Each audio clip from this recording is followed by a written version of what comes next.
தலைப்பு: கருணையின் விதை. கருணையின் விதை. நகரம்: சென்னை. காட்சி 1. காவிரி காஃபியின் அமைதி. சென்னையின் நகர்ப்புற நெரிசலில் இருந்து சற்று விலகி ஒரு பழமையான கட்டிடத்தின் கீழ் தளத்தில் காவிரி காஃபி எனும் உணவகம் இருந்தது. பழைய தேக்குமர மேசைகள், நாற்காலிகள், சுவர்களில் தொங்கிக் கொண்டிருந்த கருப்பு வெள்ளை புகைப்படங்கள் ஆகியவை காவிரிக்கு ஒரு தனி அழகை அளித்தன. காலையில் சமையலறையில் இருந்து வரும் புதிய காபியின் பலகாரங்களின் நறுமணம் காபியின் வாசல் வரை வந்து நகரின் பரபரப்புக்கு மத்தியில் அமைதியை தேடும் மக்களை அங்கே ஈர்த்தது. இந்த காபியின் இதயம் சரண். 20களின் நடுவில் நிற்கும் அவன் கஷ்டங்களுக்கு மத்தியிலும் வாழ்க்கையை புன்னகையுடன் எதிர்கொள்ளும் ஒரு இளம் கதாபாத்திரம். கடின உழைப்பால் அவனது கைகள் கரடுமுரடாகி இருந்தன. ஆனாலும் அந்த கைகளுக்கு ஒவ்வொரு வாடிக்கையாளரிடமும் சொல்ல ஒரு பெரிய கதை இருந்தது. வீட்டிலுள்ள சிறிய அறையில் அடங்கிப்போன அவனது உலகம் ஒரு கால் முடங்கி நடக்கும் அப்பாவுடனும் படுக்கையில் கிடக்கும் அம்மாவுடனும் இருந்தது. ஒவ்வொரு நாளும் காலையில் காஃபிக்கு கிளம்பும் முன்னவன் அம்மாவின் நெற்றியில் வருடி ஒரு புன்னகையை பரிசளிப்பான். அந்த புன்னகையில் அவனது எல்லா நம்பிக்கைகளும் நிறைந்திருந்தன. காபியில் வேலையின் போதும் அவனது மனம் வீட்டில்தான் இருந்தது. ஒரு கோப்பை காபி கொடுக்கும்போதும் பில் எண்ணி பார்க்கும்போதும் அவனது மனதில் ஒரே கணக்குதான் இருந்தது. அம்மாவின் மருந்துக்கும் அப்பாவின் உணவுக்கும் எவ்வளவு பணத்தை ஒதுக்கி வைக்க வேண்டும்? வீட்டிலுள்ள சிறிய அறையில் முடங்கி போன அவர்களின் வாழ்க்கையை மேம்படுத்த வேண்டும் என்பதே அவனது ஒரே கனவு. காபிக்கு வரும் வாடிக்கையாளர்களிடம் அவன் அன்போடும் மரியாதையோடும் நடந்து கொண்டான். சரணின் பணிவைக் கண்ட காபி உரிமையாளர் கௌதம் அடிக்கடி அவனை பாராட்டுவார். ஆனால் கௌதமின் மனதில் சரண் மீதான பாசம் ஒரு காகிதப்பூவைப் போல வெளியே அழகாக இருந்தாலும் உள்ளே வெற்றிடமாக இருந்தது. சில சமயம் மாலைகளில் வேலை முடிந்து வீட்டிற்கு நடந்து போகும்போது அவன் வானத்தை பார்த்து தனது சொந்த கனவுகளைப் பற்றி சிந்திப்பான். தனக்கு இழந்த குழந்தை பருவத்தை பற்றி அவன் ஒருபோதும் கவலைப்படவில்லை. ஏனெனில் அவனது உலகம் அவனது குடும்பமே. அந்த காதல் கொடுத்த தைரியத்தில் அவன் வாழ்க்கையின் எல்லா சவால்களையும் சமாளித்தான். காட்சி 2. கருணையின் விலை. வழக்கமாக ஆட்கள் குறைவாக இருக்கும் ஒரு மதிய வேளையில் அந்த சம்பவம் நடந்தது. காபியில் கூட்டம் குறைந்ததும் சரண் சமையலறையிலிருந்து வெளியே வந்தான். அப்போது கதவை திறந்து ஒரு வயதானவர் உள்ளே வந்தார். கிழிந்த சட்டையும் வேட்டியும், எலும்புகள் துருத்திய உடலும், கண்களில் பசியின் பரிதாபமும். அவர் ஒரு நிமிடம் சுற்றி பார்த்தார். பிறகு பயந்து நடுங்கிய ஒரு நாயைப் போல ஒரு மூலையில் இருந்த மேசையருகே போய் அமர்ந்தார். சரண் அவரது அருகில் சென்று மெனு கார்டை நீட்டினான். என்ன வேண்டும்? சரணின் கேள்விக்கு பதிலாக அந்த வயதானவர் உதவியற்றவராய் தலையசைத்தார். பணம் இல்லை தம்பி.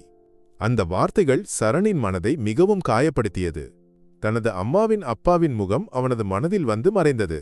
தனது கஷ்டங்களுக்கு மத்தியிலும் வேறொருவரின் துயரத்தை கண்டபோது அவனால் அந்த வலியை தாங்க முடியவில்லை. ஒரு நிமிடம் கூட யோசிக்காமல் சரண் தன் பையிலிருந்து சிறிதளவு பணம் எடுத்து சமையலறைக்குச் சென்றான்.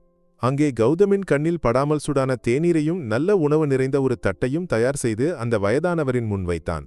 பணம் வேண்டாம் ஐயா, இதை சாப்பிடுங்கள், சரண் அன்புடன் சொன்னான். நடுங்கும் கைகளோடு அந்த வயதானவர் உணவை சாப்பிட்டார். அதற்குள் கௌதம் அங்கே வந்துவிட்டார். வாடிக்கையாளர்களுக்கு இலவசமாக உணவு வழங்குவதைக் கண்டதும் கௌதம் கோபத்தால் நடுங்கினார். சரண், உனக்கு பைத்தியமா? இது எனது காஃபி. இங்கே யாருக்கும் இலவசமாக எதுவும் கொடுக்க எனக்கு விருப்பமில்லை. எந்த அதிகாரத்தில் உனக்கு இப்படி ஒரு செயல் செய்ய முடிந்தது? கௌதம் உரத்த குரலில் கேட்டார். சரண் எதுவும் பேசவில்லை. கௌதமின் கண்களில் கோபம் எரிந்தது. இப்போதே வெளியே போ. உன்னை வேலையிலிருந்து நீக்கிவிட்டேன். கௌதமின் வார்த்தைகள் சரணின் இதயத்தில் ஒரு பேரிடியைப் போல விழுந்தது. பசியால் வாடிய அந்த வயதானவரின் நிறைந்த வயிற்றைக் கண்டபோது அவனால் தனது வலியை மறக்க முடிந்தது. காஃபியின் வாசலிலிருந்து வெளியேறும்போது சரண் வெற்று மனதுடன் நகரத்தை பார்த்தான். ஒவ்வொரு நாளும் புதிய நம்பிக்கைகளோடு கால் வைத்த பாதைகளில் அவன் திரும்ப நடந்தான். அவனது பையில் கிழிந்த நோட்டுகளும் அவனது இதயத்தில் ஆழமான வலியும் மட்டுமே இருந்தது. அவனது மனதில் கௌதமின் வார்த்தைகள் ஒரு வடுவாக நிலைத்தது. தான் செய்தது தவறா? பசியால் வாடிய ஒருவருக்கு உணவு கொடுத்தது தவறா? கேள்விகள் அவனது மனதில் அலைமோதின. வீட்டிற்கு செல்லும் வழி அவனுக்கு மிகவும் தூரமானது போல் தோன்றியது. ஒவ்வொரு அடியிலும் அவனது உள்ளில் ஒரு பாரம் நிறைந்தது. ஒரு சாதாரண நாளில் வீட்டிற்கு வரும்போது அவன் வீட்டில் கேட்க விரும்பியது அம்மாவின் அப்பாவின் விசாரிப்புகள்தான். ஆனால் அன்று சொல்ல அவனிடம் வேலை இழந்த கதை மட்டுமே இருந்தது. அந்த துயரச் செய்தியை எப்படி அவர்களிடம் சொல்வது என்ற சிந்தனை அவனை மிகவும் வருத்தியது. காட்சி 3. புதிய பாதை. வீட்டின் கதவை திறந்தபோது அவனது அப்பாவும் அம்மாவும் அவனுக்காக காத்து கொண்டிருந்தனர். அவர்களின் கண்களில் நிறைந்த நம்பிக்கையை கண்டபோது அவனது இதயம் உடைந்தது. சரண் மெதுவாக அறைக்குள் சென்று கட்டிலில் அம்மாவின் அருகில் போய் அமர்ந்தான். அவனது முகத்தில் இருந்த வாட்டத்தைக் கண்டதும் அம்மா அவனை தடவினாள். என்னடா என்ன ஆச்சு? அம்மாவின் குரல் அவனது கண்களை ஈரமாக்கியது. அம்மா, என் வேலை போயிடுச்சு. விம்மிக்கொண்டே அவன் சொன்னான். அம்மா எதுவும் பேசவில்லை. அந்த கண்கள் கலங்கின. ஆனால் அது ஏமாற்றத்தின் கண்ணீர் அல்ல, மாறாக மகனின் துயரத்தை கண்ட வலி. அப்பா முடங்கிய கால்களுடன் அவனது அருகில் சென்று தோளில் தட்டினார். கவலைப்படாதே மகனே, கடவுள் நமக்கு வேறொரு வழியை காட்டுவார். அப்பாவின் வார்த்தைகள் அவனுக்கு பெரியதோர் ஆறுதலாக தோன்றியது. அன்று இரவு அவன் தூங்காமல் சிந்தித்தான். இனி என்ன செய்வது? வீட்டை பார்த்தபோது தனது குடும்பம் தன்னை நம்பிதான் வாழ்கிறது என்ற சிந்தனை அவனை பயமுறுத்தியது. அந்த இரவின் அமைதியில் அவன் ஒரு முடிவெடுத்தான். அவன் தோற்க மாட்டான். அவன் செய்தது தவறில்லை. சரணின் மனதில் ஒரு புதிய வழி பிறந்தது. காஃபியில் இருந்த வேலையை விட இந்த கடமை கடினமானது என்று அவனுக்கு தெரியும். ஆனால் அந்த இதயத்தில் புதியதோர் நம்பிக்கையின் வெளிச்சம் நிறைந்திருந்தது. நகரத்தின் பரபரப்பான ஒரு சந்தை. பலவிதமான சத்தங்கள், வண்ணங்கள், வாசனைகள். புதிய கார்களுக்கு அருகில் பழங்கால உடையணிந்து சரண் தனது காய்கறி வண்டியை தள்ளிச் சென்றான். சந்தையின் ஒரு மூலையில் மக்கள் அதிகம் கவனிக்காத ஓர் இடத்தில் அவன் வண்டியை நிறுத்தினான். அவன் விற்க வேண்டிய காய்கறிகளை அழகாக அடுக்கி வைத்தான்.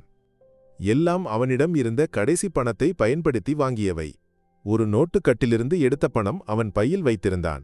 அது தீர்ந்தால் பிறகு என்ன செய்வது என்ற சிந்தனை அவனை பயமுறுத்தியது. காய்கறி வேண்டுமா? நல்ல காய்கறிகள், அவன் கூவினான். அவனது குரல் மற்ற வணிகர்களின் குரலில் மூழ்கிப் போனது. அவர்கள் பல வருடங்களாக அந்த சந்தையில் வியாபாரம் செய்பவர்கள். அவர்களுக்கு சொந்தமாக வியாபார தந்திரங்கள் உண்டு. சிலர் சரணை புன்னகையோடு பார்த்து கேலி செய்தனர். சிலர் அவனைச் சற்றும் கவனிக்கவில்லை. முதல் 1 மணி நேரம் ஒரு வியாபாரமும் நடக்கவில்லை. அவனது நம்பிக்கைகள் மெல்ல மெல்ல மங்கத் தொடங்கின.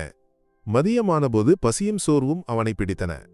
வீட்டை பார்த்தபோது தனது குடும்பம் தன்னை நம்பித்தான் வாழ்கிறது என்ற சிந்தனை அவனை பயமுறுத்தியது. அப்போதுதான் அவனது அருகில் ஒரு வயதான வியாபாரி வந்தார். அவர் நீண்ட காலமாக காய்கறி வியாபாரம் செய்பவர் என்று சரணுக்கு புரிந்தது. அவனது வியாபாரம் மிகவும் மோசமாக இருப்பதாக அவருக்கு தெரியும். தம்பி, காய்கறி இப்படி சும்மா வைத்திருந்தால் போதாது, கூவி விற்க வேண்டும், மக்களை ஈர்க்க வேண்டும். அவர் சிரித்துக்கொண்டே சொன்னார். சரண் அவரை பார்த்தான். மாமா, நான் கூவிச் சொல்கிறேனானால் யாரும் கவனிப்பதில்லை, சரண் சொன்னான். அந்த வயதானவர் சிரித்தார். தம்பி, வியாபாரம் என்பது ஒரு பயணம். எல்லா பயணத்திலும் நல்லது கெட்டது உண்டு. தொடக்கத்தில் சிரமங்கள் இருக்கும், ஆனால் நீ தோற்கக்கூடாது. அந்த வார்த்தைகள் சரணுக்கு பெரியதோர் ஆறுதலாக அமைந்தது. நன்றி மாமா, சரண் சொன்னான். அவர் சரணின் தோளில் தட்டி, கவலைப்படாதே மகனே, எல்லாவற்றுக்கும் ஒரு நேரம் இருக்கிறது, அதையும் சொல்லிவிட்டு அவர் சென்றார். அந்த வார்த்தைகள் சரணுக்கு புதியதோர் ஆற்றலை கொடுத்தது. அவன் மேலும் நம்பிக்கையுடன் மக்களை ஈர்க்க முயற்சித்தான். மெல்ல மெல்ல மக்கள் அவனது அருகில் வரத் தொடங்கினர். அன்றைய வியாபாரம் அவ்வளவு சிறப்பாக இல்லை. ஆனால் சரண் தோற்க மாட்டான் என்று முடிவெடுத்தான். காட்சி 4. ராஜசேகர் ஐயாவின் வருகை. 1 வாரம் கடந்து போனது. வியாபாரம் மிகவும் மெதுவாகவே முன்னேறிக் கொண்டிருந்தது. ஒரு நாள் காலையில் காய்கறி வாங்க சாமான்களை தேர்ந்தெடுக்கும்போது சரண் தூரத்தை பார்த்தான். அங்கே ஒரு பெரிய கார் வந்து நின்றது. அவனது கண்களால் நம்ப முடியவில்லை. காரிலிருந்து இறங்கி வந்தவர்தான் வேலை இழந்தகாவிரி காப்பியில் வைத்து உணவு அளித்த அதே வயதானவர்தான். அவருக்கு ஆச்சரியகரமான மாற்றம் ஏற்பட்டிருந்தது. பழைய கிழிந்த உடைகளுக்கு பதிலாக அவர் விலை உயர்ந்த ஆடைகளை அணிந்திருந்தார். முகத்தில் ஒரு பிரகாசமும் நிறைந்திருந்தது.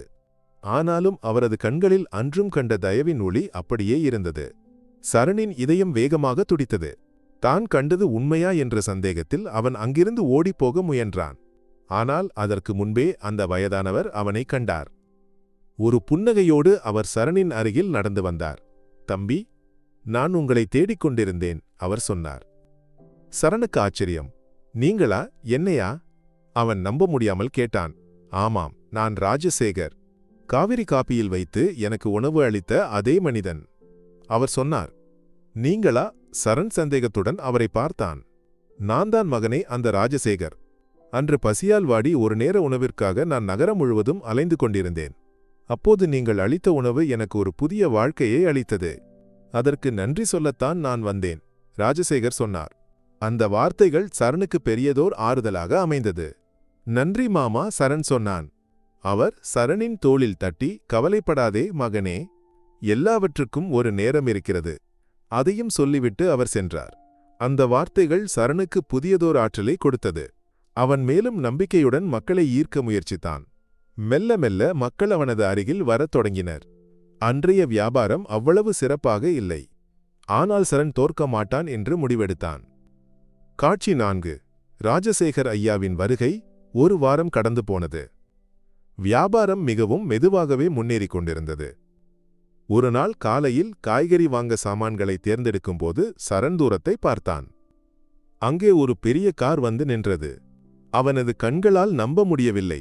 காரிலிருந்து இறங்கி வந்தவர்தான் வேலை இழந்த காவிரி காஃபியில் வைத்து உணவு அளித்த அதே வயதானவர்தான். அவருக்கு ஆச்சரியகரமான மாற்றம் ஏற்பட்டிருந்தது. பழைய கிழிந்த உடைகளுக்கு பதிலாக அவர் விலை உயர்ந்த ஆடைகளை அணிந்திருந்தார். முகத்தில் ஒரு பிரகாசமும் நிறைந்திருந்தது. ஆனாலும் அவரது கண்களில் அன்றும் கண்ட தயவின் ஒளி அப்படியே இருந்தது. சரணின் இதயம் வேகமாக துடித்தது. தான் கண்டது உண்மையா என்ற சந்தேகத்தில் அவன் அங்கிருந்து ஓடிப்போக முயன்றான்.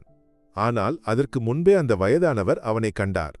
ஒரு புன்னகையோடு அவர் சரணின் அருகில் நடந்து வந்தார். தம்பி, நான் உங்களை தேடிக் கொண்டிருந்தேன், அவர் சொன்னார். சரணுக்கு ஆச்சரியம். நீங்களா? என்னையா? அவன் நம்ப முடியாமல் கேட்டான். ஆமாம், நான் ராஜசேகர். காவிரி காப்பியில் வைத்து எனக்கு உணவு அளித்த அதே மனிதன், அவர் சொன்னார். நீங்களா? சரண் சந்தேகத்துடன் அவரை பார்த்தான். நான் தான் மகனே, அந்த ராஜசேகர். அன்று பசியால் வாடி ஒரு நேர உணவிற்காக நான் நகரம் முழுவதும் அலைந்து கொண்டிருந்தேன். அப்போது நீங்கள் அளித்த உணவு எனக்கு ஒரு புதிய வாழ்க்கையை அளித்தது. அதற்கு நன்றி சொல்லத்தான் நான் வந்தேன், ராஜசேகர் சொன்னார். சரண் அவரை மரியாதையுடன் பார்த்தான். ஐயா, நான் செய்தது ஒரு சிறிய காரியம் மட்டும்தான். பசியால் வாடிய ஒருவருக்கு உணவு அளித்தது எனது கடமை, சரண் சொன்னான். ராஜசேகர் சிரித்தார். நீங்கள் செய்தது ஒரு பெரிய காரியம் தம்பி. அந்த நேரத்தில் என் கையில் பணம் இருந்தது. ஆனால் பசியின் வலி அதைவிட பெரிதாக இருந்தது. அப்போது நீங்கள் வழங்கியது வெறும் உணவு அல்ல, ஒரு புதிய வாழ்க்கை. ராஜசேகர் அவனது தோளில் தட்டினார்.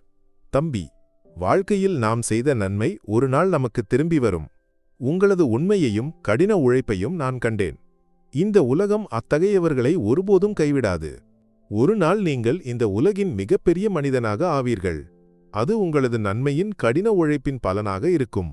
நீங்கள் தோற்கக்கூடாது, உங்களது கனவுகளை விட்டுவிடக்கூடாது. ஒரு நாள் நீங்கள் என் அருகில் வருவீர்கள். நான் உங்களுக்காக காத்துக் கொண்டிருப்பேன். அதையும் சொல்லிவிட்டு ராஜசேகர் விடைபெற்றார். சரண் ஆச்சரியத்துடன் அவரது கார் மறையும் வரை பார்த்து கொண்டிருந்தான். ராஜசேகரின் வார்த்தைகள் அவனது இதயத்தில் ஒரு புதிய நம்பிக்கையின் விதையை விதைத்தது. அவனது கண்கள் கலங்கின. அது துக்கத்தின் கண்ணீர் அல்ல, மாறாக சந்தோஷத்தின் நம்பிக்கையின் கண்ணீர். காட்சி 5. ராஜசேகரின் நிழலில். தான் மிகவும் நேசிக்கும் வாழ்க்கை ஒரு நிமிடத்தில் உடைந்து போவது போல சரணுக்கு தோன்றியது. ஒரு நாள் மதியம் காய்கறி சந்தையிலிருந்து வீட்டிற்கு திரும்பிய போது அம்மா கட்டிலிலிருந்து கீழே விழுந்து கிடப்பதை கண்டான். அவர்களின் உடல் குளிர்ந்து உறைந்திருந்தது. சரண் அலறிக்கொண்டே அம்மாவை தூக்கினான். அப்பா பயந்து நடுங்கி நின்றிருந்தார். அம்மாவின் உடல்நிலை மிகவும் மோசமாகிவிட்டது என்று அவர்களுக்கு புரிந்தது. அருகிலிருந்த மருத்துவமனைக்கு அவன் அம்மாவை ஆட்டோவில் கொண்டு சென்றான். மருத்துவர்கள் பரிசோதித்த பிறகு சொன்னார்கள், அம்மாவின் இதயத் துடிப்பு மிகவும் குறைவாக இருக்கிறது. எவ்வளவு சீக்கிரம் முடியுமோ அவ்வளவு சீக்கிரம் தீவிர சிகிச்சை பிரிவுக்கு மாற்ற வேண்டும்.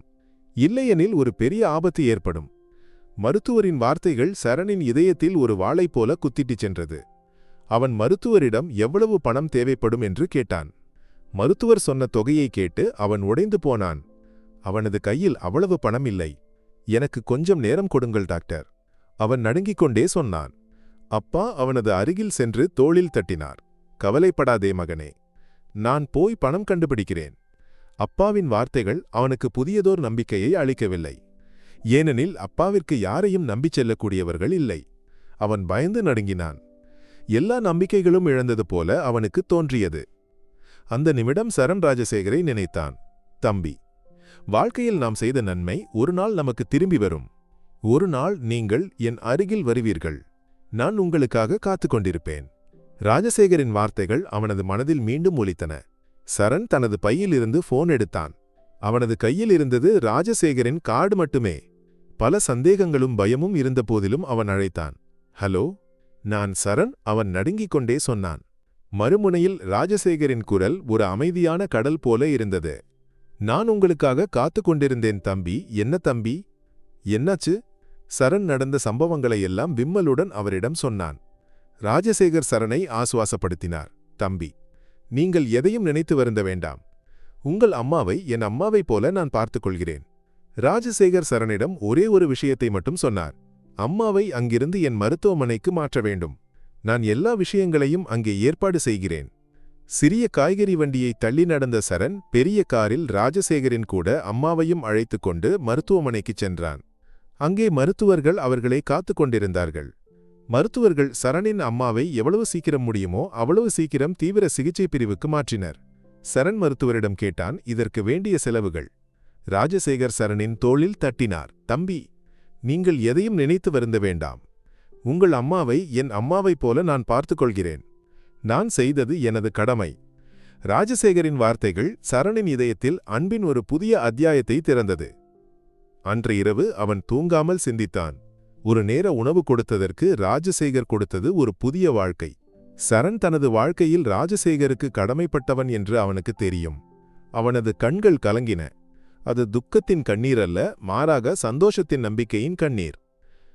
காட்சி 6. கிராண்ட் சோழா மேலாளர். சரணின் அம்மாவின் உடல்நிலை தேறி வரத் தொடங்கியது. ஒவ்வொரு நாளும் சரண் அம்மாவுடன் நேரம் செலவழித்தான். ராஜசேகர் எல்லா நாளும் அம்மாவை பார்க்க வருவார். ஒவ்வொரு முறை வரும்போதும் அவர் சரணின் கைகளில் அன்போடு தட்டிச் சொல்வார், தம்பி, உங்கள் அம்மாவின் ஆரோக்கியம் இப்போது என்னுடையது. அந்த வார்த்தைகள் சரணின் மனதில் பெரியதோர் ஆறுதலாக தோன்றியது. ஒருநாள் மருத்துவமனையின் வெளியே ராஜசேகரும் சரணும் பேசிக் கொண்டிருந்தார்கள். சரண் அவரிடம் கேட்டான், ஐயா, நீங்கள்தான் இந்த மருத்துவமனையின் உரிமையாளர் இல்லையா? உங்களது பெயரை நான் பத்திரிகைகளில் பார்த்திருக்கிறேன். ராஜசேகர் சிரித்தார். தம்பி, இது எனது சிறிய மருத்துவமனை. ஆனால் நான் ஒரு பெரிய விஷயத்திற்காக தயாராகிக் கொண்டிருக்கிறேன். கிராண்ட் சோழா பேலஸ் எனும் எனது கனவை பற்றி உங்களுக்கு தெரியுமா? அந்த பெயரை கேட்டபோது சரணுக்கு அதிர்ச்சியானது. கிராண்ட் சோழா பேலஸ் தமிழ்நாட்டின் மிகவும் பிரபலமான நட்சத்திர ஹோட்டல்களில் ஒன்று. நகரின் மிக உயரமான கட்டிடங்களில் அதுவும் ஒன்று. சரண் ஒருமுறை கிராண்ட் சோழா பேலஸ் ஹோட்டலின் படத்தை ஒரு பத்திரிகையில் பார்த்திருந்தான். சரணின் கண்களில் ஆச்சரியம் நிறைந்தது. அப்போ, நீங்கள்தான் அதன் உரிமையாளரா? சரண் நம்ப முடியாமல் கேட்டான். ராஜசேகர் புன்னகைத்தார். ஆமாம் தம்பி. அதன் தொடக்கமெல்லாம் எனது உள்ளில் ஒரு கனவு மட்டும்தான் இருந்தது. அந்த கனவை நான் தொடர்ந்தேன். எனது கனவு இன்று இந்த பெரியதொரு நிறுவனமாக வளர்ந்து நிற்கிறது. நான் உங்களிடம் ஒரு விஷயத்தை சொல்ல விரும்புகிறேன். அன்று நீங்கள் பசியால் வாடிய எனக்கு உணவு அளித்திருக்காவிட்டால் நான் இன்று இங்கே இருந்திருக்க மாட்டேன். நீங்கள் எனக்கு அளித்த ஒரு புதிய வாழ்க்கை. அதற்கு நான் உங்களுக்கு கடமைப்பட்டவன். இனி நீங்கள் எனது கூட இருக்க வேண்டும். சரண் எதுவும் பேசாமல் ராஜசேகரை பார்த்தான். தம்பி, நான் உங்களுக்கு எனது கிராண்ட் சோழா பேலஸ் ஹோட்டலில் ஒரு மேலாளராக வேலையளிக்க விரும்புகிறேன். ராஜசேகர் சொன்னார். சரண் அதிர்ச்சியடைந்தான். தான் ஒரு சிறிய காஃபியிலிருந்து வேலை இழந்தவன். தான் வெறும் ஒரு காய்கறி விற்பனையாளன். தான் எதற்கு கிராண்ட் சோழா பேலஸ் போன்ற ஒரு பெரிய நிறுவனத்தில் மேலாளராக வேலை செய்வது? சரண் சொன்னான், ஐயா, எனக்கு ஒரு பெரிய நிறுவனத்தில் மேலாளராக வேலை செய்ய வேண்டிய திறமைகளோ தகுதிகளோ இல்லை. ராஜசேகர் சரணின் தோளில் தட்டினார். தம்பி, நான் உங்களிடம் கேட்பது உங்களது திறமையைப் பற்றி அல்ல. நான் கண்டது உங்களது இதயத்தைப் பற்றி. ஒருவன் பசியோடு இருந்தால் அவனுக்கு உணவு அளிக்க உங்களுக்கு ஒரு நிமிடம் கூட யோசிக்க வேண்டியிருக்கவில்லை. எனக்கு அத்தகைய ஒருவரைத்தான் வேண்டும். அத்தகைய ஒருவரால் மட்டுமே எனது நிறுவனத்தை முன்னோக்கி கொண்டு செல்ல முடியும். சரண் எதுவும் பேசவில்லை. அவனது மனதில் சந்தோஷமும் கண்களில் கண்ணீரும் நிறைந்திருந்தது. ராஜசேகரின் வார்த்தைகள் அவனது இதயத்தில் ஆழமாக பதிந்தது. அந்த நிமிடம் சரண் ஒரு முடிவெடுத்தான். அவன் தனது குடும்பத்திற்காக ராஜசேகர் அளித்த நம்பிக்கைக்காக அந்த வேலையை ஏற்றுக்கொள்வான். அவன் ராஜசேகரிடம் சொன்னான், ஐயா, நான் இந்த வேலையை ஏற்றுக்கொள்கிறேன். நான் எனது திறமையின் உச்சபட்சம் உண்மையாக கடின உழைப்போடு உழைப்பேன். ராஜசேகர் சிரித்தார். தம்பி, நான் உங்களை நம்புகிறேன். அந்த வார்த்தைகள் சரணுக்கு ஒரு புதிய உலகை அளித்தது. காட்சி 7. கௌதமிற்கு கருணை. சரண் கிராண்ட் சோழா பேலஸ் ஹோட்டலின் மேலாளராக பொறுப்பேற்றான். அவனது நேர்மையும் கடின உழைப்பும் ராஜசேகருக்கு பெரியதோர் மதிப்பை அளித்தது. வெறும் மேலாளர் என்பதை கடந்து சரண் ஒவ்வொரு ஊழியரின் பிரச்சினைகளையும் புரிந்து கொண்டார். அவர்களை அரவணைத்தார். அவனது தலைமையில் ஹோட்டல் புதிய உயரங்களை நோக்கி வளர்ந்தது. ஒரு வருடம் கழித்து அவனது உண்மையையும் மனிதநேயத்தையும் கண்ட ராஜசேகர் அவனை ஹோட்டலின் பொது மேலாளராக நியமித்தார். ஒருநாள் சரண் தனது ஆடம்பரமான அலுவலகத்தில் அமர்ந்து புதிய திட்டங்களைப் பற்றி சிந்தித்துக் கொண்டிருந்தான். அப்போது அவனது போன் ஒலித்தது. வரவேற்பறையிலிருந்து ஒரு அழைப்பு. சார், ஒரு நபர் உங்களை பார்க்க வேண்டும் என்று சொல்கிறார். கௌதம் என்று பெயர். அந்த பெயரை கேட்டதும் சரணின் இதய துடிப்பு கூடியது. நினைவுகள் ஒரு சினிமா போல அவனது மனதில் வந்து மறைந்தது. காவிரி காபி கௌதமின் கோபம்தான் வேலையிலிருந்து நீக்கப்பட்ட அந்த நிமிடம். சரண் வெற்று மனதுடன் போனை வைத்தான். மிக நீண்ட கால பழக்கமில்லாத ஒருவராகத்தான் கௌதமின் வருகை.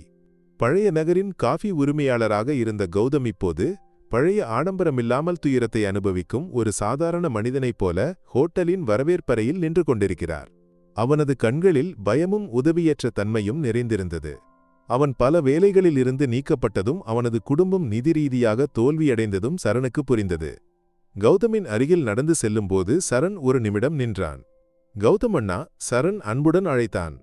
கௌதம் அதிர்ச்சியடைந்து அவனை பார்த்தார். சரண் ஒரு பழைய கிழிந்த சட்டையும் வேட்டியும் அணிந்த காய்கறி விற்பனையாளனாக அல்ல. மாறாக விலை உயர்ந்த சூட்டும் ஷூவும் அணிந்து கிராண்ட் சோழா பேலஸ் ஹோட்டலின் பொது மேலாளராகத்தான் கௌதம் சரணை பார்த்தார். அவனது தலை தாழ்ந்தது. கண்களிலிருந்து கண்ணீர் வழிந்தது. எனக்கு தெரியும் நீ என்னை கோபப்படுவாய் என்று. நான் தான் உனது வாழ்க்கையை அழித்தேன். நான் தான் உனது வேலையை பறித்தேன். எனது அகங்காரத்திற்கு கடவுள் எனக்கு தண்டனை கொடுத்தார். கௌதம் அழுது கொண்டே சொன்னார். சரண் அவனது தோளில் தட்டினான். கௌதம் அண்ணா, நான் உங்களை கோபப்படவில்லை. நீங்கள் செய்தது ஒரு தவறாகத்தான் நான் பார்க்கிறேன். நீங்கள் காரணத்தால் நான் நிறைய கஷ்டப்பட்டேன். ஆனால் அந்த கஷ்டங்கள்தான் எனக்கு ஒரு புதிய உலகை காட்டியது. நீங்கள் என்னை நீக்கியிருக்காவிட்டால் எனக்கு இந்த வாழ்க்கை கிடைத்திருக்காது. இந்த காட்சியை ராஜசேகர் தூரத்திலிருந்து கவனித்துக் கொண்டிருந்தார். அவரது முகத்தில் புன்னகை மலர்ந்தது. சரணின் கருணை ராஜசேகரை மிகவும் கவர்ந்தது. அவர் சரணின் அருகில் வந்தார். தம்பி, எனக்கு ஒரு கேள்வி கேட்க வேண்டும். கௌதமுக்கு உதவ உங்களுக்கு விருப்பமா? ராஜசேகர் ஒரு கேள்வி கேட்டார். அந்த நிமிடம் சரணின் முகத்தில் ஒரு அழகான புன்னகை மலர்ந்தது. காட்சி 8. கருணையின் வெளிச்சம். சரணின் மனதில் ராஜசேகரின் கேள்வி ஒரு இடிமுழக்கம் போல ஒலித்தது. கௌதமை மன்னிக்கவும் அவருக்கு உதவவும் தான் தயாரா? தனது வாழ்க்கையை துயரமாக்கிய ஒரு காலத்தில் தனது முதலாளியாக இருந்த ஒருவருக்கு உதவ அவன் தயாரா? கௌதமின் முகத்தில் இருந்த உதவியற்ற தன்மையைக் கண்டபோது சரணுக்கு ஒரு நிமிடம் கூட யோசிக்க வேண்டியிருக்கவில்லை. சரண் ஒரு புன்னகையுடன் ராஜசேகரை பார்த்தான். ஐயா, நான் இந்த உலகத்தில் வந்தது யாருக்காவது உதவத்தான். எனது வாழ்க்கையில் நீங்கள் எனக்கு ஒரு புதிய நம்பிக்கையை அளித்தீர்கள். எனக்கு கிடைத்த அதே நம்பிக்கை கௌதம் அண்ணாவுக்கும் கிடைக்க வேண்டுமென்று நான் விரும்புகிறேன். சரண் கௌதமை பார்த்தான். அவனது கண்களில் நன்மையும் அன்பும் நிறைந்திருந்தது. கௌதம் அண்ணா, நான் உங்களுக்கு உதவ தயாராக இருக்கிறேன். நாம் பழைய விஷயங்களை எல்லாம் மறந்துவிடலாம். உங்களது குடும்பத்திற்காக நீங்கள் ஒரு புதிய வாழ்க்கையை தொடங்க வேண்டும். சரணின் வார்த்தைகளை கேட்டபோது கௌதம் அதிர்ச்சியடைந்தார். அவனது கண்களிலிருந்து கண்ணீர் ஆறாக ஓடியது. அவன் சரணின் காலில் விழ முயன்றான். சரண், என்னை மன்னித்துவிடு. நான் உனக்கு செய்தது ஒரு பெரிய தவறு. எனது அகங்காரம்தான் எனது வாழ்க்கையை அழித்தது.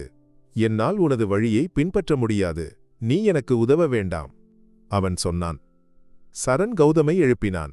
கௌதம் அண்ணா, நான் ஒரு தெளிந்த மனதுடன் உங்களுக்கு உதவ தயாராக இருக்கிறேன். இந்த உலகம் அன்பு, தயவு, கருணை இவற்றால் ஆனது. அந்த நன்மையே என்னை வளர்த்தது. எனக்கு கிடைத்த நன்மை நான் வேறொருவருக்கும் வழங்க வேண்டும். இந்த காட்சியைக் கண்ட ராஜசேகர் ஆச்சரியப்பட்டார். கௌதமின் பரிதாபகரமான நிலையைக் கண்டபோது அவருக்கு கௌதம் மீது ஒரு இரக்கம் தோன்றியது. ராஜசேகர் கௌதமிடம் சொன்னார். கௌதம், நான் உங்களிடம் ஒரு விஷயத்தைச் சொல்ல விரும்புகிறேன். கிராண்ட் சோழா குழுமத்தின் கீழ் ஒரு புதிய ஹோட்டலை தொடங்க நாங்கள் முடிவெடுத்துள்ளோம். அதன் பொது மேலாளராக நான் உங்களை நியமிக்க விரும்புகிறேன். கௌதம் ஆச்சரியத்துடன் ராஜசேகரையும் சரணையும் மாறி மாறி பார்த்தார். எனக்கா? அவன் ஆச்சரியத்துடன் கேட்டான். சரண் புன்னகைத்தான். ஆமாம் கௌதம் அண்ணா, ஒரு புதிய வாழ்க்கை, ஒரு புதிய தொடக்கம். கௌதம் சரணின் ராஜசேகரின் கைகளை பிடித்து நன்றியோடு அழுதார். அந்த நாள் கௌதமின் வாழ்க்கையில் ஒரு புதிய தொடக்கமாக இருந்தது. அவன் சரணின் கருணை நிறைந்த இதயத்தை ஒரு உதாரணமாக ஏற்றுக்கொண்டான். காட்சி 9. கருணை மையம். ஒரு மதிய வேளையில் ராஜசேகர் நாற்காலியில் அமர்ந்திருந்தபோது திடீரென அவருக்கு நெஞ்சில் ஒரு வலி ஏற்பட்டது. மூச்சுவிட முடியாமல் அவர் இருமினார். வலி அதிகமாகியது. சரண் ஓடிச் சென்று அவரை அணைத்துக் கொண்டான். சரண் உடனே மருத்துவரை அழைத்தான். ராஜசேகர் உடனடியாக மருத்துவமனையில் அனுமதிக்கப்பட்டார். சரண் எல்லா விஷயங்களையும் கவனத்துடன் செய்தான். தனது அப்பாவைப் போலத்தான் சரண் ராஜசேகரை பார்த்திருந்தான். ராஜசேகரின் ஒவ்வொரு அசைவும் சரணை பயமுறுத்தியது. சில நாட்களுக்குப் பிறகு ராஜசேகரின் உடல்நிலை தேறியது. சரண் அவரை பார்க்க அறைக்குள் சென்றான். அறையின் வாசலில் ஒரு நிமிடம் சரண் நின்றான். ராஜசேகர் மிகவும் சோர்வாக இருந்தார். ராஜசேகர் சரனை கண்டதும் புன்னகைத்தார். தம்பி, நான் உங்களுக்காக காத்துக் கொண்டிருந்தேன். ராஜசேகர் சரணின் கைகளில் பிடித்துச் சொன்னார். தம்பி, எனக்கு நிறைய கனவுகள் இருந்தன. எனது இதய துடிப்பு நின்றாலும் எனது கனவுகள் முடிந்துவிடக் கூடாது. எனது வாழ்க்கை வறுமையிலிருந்துதான் தொடங்கியது. எனக்கு இந்த உலகமளித்த நன்மையை நான் திரும்ப வழங்க விரும்புகிறேன். நீங்கள் சந்தித்த கௌதமை போல இந்த உலகில் நிறைய மக்கள் இருக்கிறார்கள். அவர்களுக்கு ஒரு புதிய வாழ்க்கையை அளிக்க நம்மால் முடியும். நான் கிராண்ட் சோழா ஹோட்டலின் ஒரு பகுதியை விற்று ஒரு பெரிய ட்ரஸ்ட் நம்பிக்கை மையம் தொடங்க விரும்புகிறேன். அதன் பெயர் ராஜசேகர் ஆசிரம மையம் என்று இருக்கும். அங்கே ஏழைகளுக்கு உணவு, உடைக்கல்வி ஆகியவை இலவசமாக வழங்க வேண்டும். இது எனது வாழ்க்கையின் மிகப்பெரிய கனவு. சரண் எதுவும் பேசாமல் ராஜசேகரை பார்த்தான். அந்த கண்களில் நம்பிக்கையின் ஒரு புதிய உலகை கண்டான். சரணின் கண்களிலிருந்து கண்ணீர் வழிந்தது. அது துக்கத்தின் கண்ணீர் அல்ல, மாறாக சந்தோஷத்தின் நம்பிக்கையின் கண்ணீர். ராஜசேகர் சரணின் கைகளில் பலத்தோடு பிடித்துக் கொண்டார். தம்பி, நான் இந்த உலகை விட்டு போகும் முன் எனது கனவை உங்களுக்கு ஒப்படைக்க விரும்புகிறேன். உங்களது நன்மையாலும் திறமையாலும் இந்த உலகம் உங்களை நினைவில் கொள்ளும். இந்த கடமையை நீங்கள் ஏற்றுக்கொள்வீர்களா? ராஜசேகர் கேட்டார். சரண் ராஜசேகரின் மார்போடு சேர்ந்து நின்று சொன்னான். ஐயா, நான் இந்த கடமையை ஏற்றுக்கொள்கிறேன். உங்களது கனவு எனது கனவாக மாறும். பணமும் வசதிகளும் இல்லாமல் அலைந்து திரியும் குழந்தைகளுக்காக ஒரு பள்ளிபசியால் வாடியவர்களுக்கு உணவு அளிக்க ஒரு பெரிய சமையலறை நோயாளிகளுக்காக ஒரு சிறிய கிளினிக். இப்படி அந்த கட்டிடம் ஒரு பெரிய ஆசிரம மையமாக மாறியது. ராஜசேகர் ஆசிரம மையம் என்ற போர்டை சரண் அந்த கட்டிடத்தில் தொங்கவிட்டான். முதல் நாள் சரண் யாருடைய உதவியும் இல்லாமல் அந்த கதவை திறந்தான். அங்கே ஏழைகள் சிலர் அவனுக்காக காத்து கொண்டிருந்தார்கள். சரண் அவர்களை அன்போடும் தயவோடும் உள்ளே அழைத்தான். அவர்களின் கண்களில் நிறைந்த நம்பிக்கையை கண்டபோது சரணின் இதயம் நிறைந்தது. அந்த கண்ணீர் அவனது இதயத்தை ஒரு கடல் போல அமைதியாக்கியது. ராஜசேகரின் மரணத்திற்குப் பிறகும் அவரது கனவு சரண் மூலம் வாழ்ந்தது.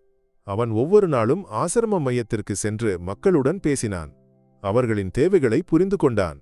அவன் ஒரு மேலாளராகவோ உரிமையாளராகவோ அல்ல, மாறாக ஒரு நண்பனைப் போல அவர்களுடன் பழகினான்.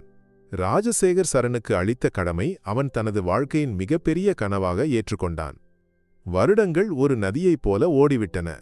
காவிரி காஃபியின் கஷ்டங்கள் காய்கறி விற்பனையாளனாக அலைச்சல் ராஜசேகருடன் சந்திப்பு. எல்லாம் சரணின் வாழ்க்கையில் நினைவுகளாக மாறின. அவன் ஒரு முக்கிய தொழிலதிபராகவும் சமூக சேவகனாகவும் மாறிவிட்டான். இருந்தாலும் அவனது இதயம் ராஜசேகர் ஆசிரம மையத்தில்தான் இருந்தது.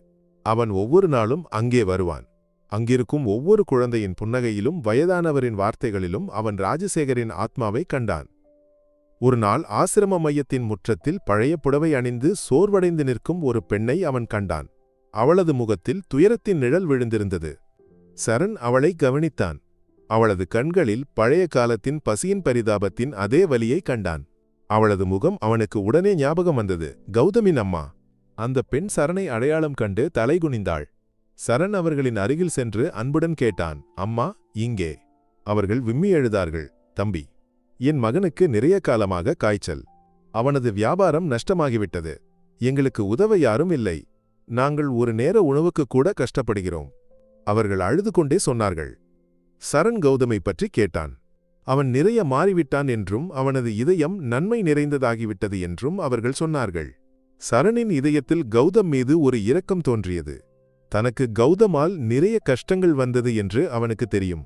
ஆனால் அந்த வலி அவனை மேலும் மனிதனாக்கியிருந்தது. அவன் கௌதமின் அம்மாவை ஆசுவாசப்படுத்தினான். அம்மா, எதையும் நினைத்து கவலைப்பட வேண்டாம். உங்கள் மகனின் உடல்நிலை எனது மகனின் உடல்நிலை போல்தான். நான் எல்லா விஷயங்களையும் கவனித்துக் கொள்கிறேன். சரண் கௌதமை மருத்துவமனைக்கு மாற்றினான். எல்லா சிகிச்சை செலவுகளையும் ஏற்றுக்கொண்டான். அந்த நிமிடம் கௌதமின் அம்மா சரணை பார்த்தாள். அந்த கண்களில் சரண் கடவுளை கண்டான். வருடங்களுக்குப் பிறகு சரணின் பெயர் நகரில் மட்டுமல்ல, தமிழ்நாட்டின் எல்லா பத்திரிகைகளிலும் சேனல்களிலும் நிறைந்து நின்றது. இதயமுள்ள தொழிலதிபர், பிசினஸ்மேன் வித் அ ஹார்ட் என்றுதான் ஊடகங்கள் அவனை வர்ணித்தன. சரண் தனது கிராண்ட் சோழா ஹோட்டலை ஒரு லாபத்திற்காக மட்டுமே நடத்தவில்லை, மாறாக சமுதாயத்திற்கு நன்மை செய்யக்கூடிய ஒரு கருவியாக அவன் பார்த்தான். ஒரு நாள் தமிழ்நாட்டில் பலத்த மழை பெய்தது. ஆறுகள் கரையை உடைத்து ஓடின. கிராமங்கள் வெள்ளத்தில் மூழ்கின. மக்களுக்கு வீடுகளும் சொத்துக்களும் இழந்தன. அவர்களுக்கு உணவோ நீரோ அடைக்கலமோ இல்லை. தொலைக்காட்சியில் பாதிக்கப்பட்டவர்களின் பரிதாபமான நிலையை கண்டபோது சரணின் இதயம் வலித்தது. அப்போது அவன் ராஜசேகரை நினைத்தான். ராஜசேகர் முன்பு சொன்னது போல, தம்பி, இந்த உலகம் நன்மை நிறைந்ததாக வேண்டும். ராஜசேகர் ஆசிரம மையத்தில் தினமும் துயரம் அனுபவிக்கும் மக்களை கண்டபோது அவன் ஒரு முடிவெடுத்தான். சரண் உடனே கிராண்ட் சோழா ஹோட்டலின் ஊழியர்களை அழைத்தான். நாம் நமது ஹோட்டலை பாதிக்கப்பட்டவர்களுக்காக திறந்துவிடப் போகிறோம். நமது ஹோட்டலில் தங்கியுள்ள எல்லா வாடிக்கையாளர்களையும் அருகிலுள்ள மற்ற ஹோட்டல்களுக்கு மாற்ற வேண்டும். நமது ஹோட்டல் ஒரு நிவாரண முகாமால் செயல்பட வேண்டும். சரணின் வார்த்தைகளை கேட்டபோது ஹோட்டலின் ஊழியர்களுக்கு ஆச்சரியமானது. லட்சங்கள் வருமானம் அளிக்கும் ஒரு நிறுவனத்தை எப்படி பாதிக்கப்பட்டவர்களுக்காக திறந்துவிடுவது? சரண் அவர்களிடம் சொன்னான், நமது வாழ்க்கையில் நிறைய பணம் சம்பாதிக்கலாம். ஆனால் ஒரு மனிதனுக்கு உதவி செய்ய கிடைக்கும் ஒரு வாய்ப்பை நாம் வீணாக்கக்கூடாது. சரணின் வார்த்தைகள் அவர்களை ஊக்கப்படுத்தியது. அவர்கள் உடனே வாடிக்கையாளர்களை மாற்றவும் ஹோட்டலை நிவாரண முகாமால் மாற்றவும் செய்தனர். பல இடங்களிலிருந்து பாதிக்கப்பட்டவர்கள் ஹோட்டலுக்கு வந்தார்கள். சரண் ஹோட்டலின் சமையலறையிலிருந்து எல்லா மக்களுக்கும் உணவு அளிக்க உத்தரவிட்டான். ஹோட்டலின் ஊழியர்கள் மக்களுக்கு தங்க வேண்டிய வசதிகளை செய்து கொடுத்தனர். சிறிய குழந்தைகளுக்கு விளையாட பொம்மைகள் வழங்கினர். வயதானவர்களுக்கு மருந்தும் மருத்துவ உதவியும் வழங்கினர். சரண் சொந்த கையால் உணவு கொடுத்தான், மக்களை ஆசுவாசப்படுத்தினான். அந்த நேரத்தில் சரண் ஒரு தொழிலதிபரோ சமூக சேவகரோ அல்ல, மாறாக ஒரு மனிதனாகத்தான் அவன் மக்களுடன் பழகினான். ஹோட்டல் ஒரு நிவாரண முகாமால் மாறிய செய்தி பத்திரிகைகளில் பெரிய முக்கியத்துவத்துடன் வந்தது. ஒரு ஹோட்டல் உரிமையாளரின் நன்மை, சரணின் மனிதநேயம் போன்ற தலைப்புகளோடு செய்திகள் வந்தன. மக்களுக்கு சரண் மீது இருந்த மதிப்பு அதிகரித்தது. அவன் ராஜசேகரின் ஆத்மாவை தனது செயலின் மூலம் வாழ வைத்தான். காட்சி 11. அன்பின் வெற்றியாளர். நகரின் மிகப்பெரிய கன்வென்ஷன் சென்டரில் வைத்து சரணுக்கு மனிதநேயத்தின் ஒளி என்ற விருது வழங்கும் விழா நடந்தது. சபையில் அரசியல் தலைவர்கள், தொழிலதிபர்கள், சாதாரண மக்கள், பத்திரிகையாளர்கள், இப்படி எல்லா பிரிவினரும் இருந்தனர். சரண் எல்லோரையும் பார்த்து புன்னகைத்தான். அவனது கண்களில் பழைய காவிரி, காய்கறி, வண்டிப்பசியால் வாடிய வயதான ராஜசேகர் என எல்லாமே வந்து மறைந்தன. சரண் மேடைக்கு ஏறி வந்தபோது சபை முழுவதும் எழுந்து நின்று கைதட்டியது. அந்த கைதட்டல்கள் அவனது கடின உழைப்புக்கும் தயவு நிறைந்த இதயத்துக்கும் கிடைத்த அங்கீகாரம். விருதை ஏற்றுக்கொண்ட பிறகு சரண் மைக்கின் அருகில் சென்றான். எல்லா மரியாதைக்குரியவர்களுக்கும் எனது பணிவான வணக்கம். எனக்கு கிடைத்த இந்த விருது என்னுடையதல்ல, மாறாக இந்த உலகத்தில் நன்மை செய்யும் எல்லா மனிதர்களுக்கும் உரியது. நிறைய காலத்திற்கு முன் நான் ஒரு சிறிய காப்பியில் வேலை செய்த ஒரு சாதாரண மனிதன். ஒரு நேர உணவிற்காக கஷ்டப்படும் நிறைய மக்களை நான் பார்த்திருக்கிறேன். அன்று எனக்கு பணத்தின் மதிப்பு தெரியும், ஆனால் மனிதநேயத்தின் மதிப்பு தெரியாது.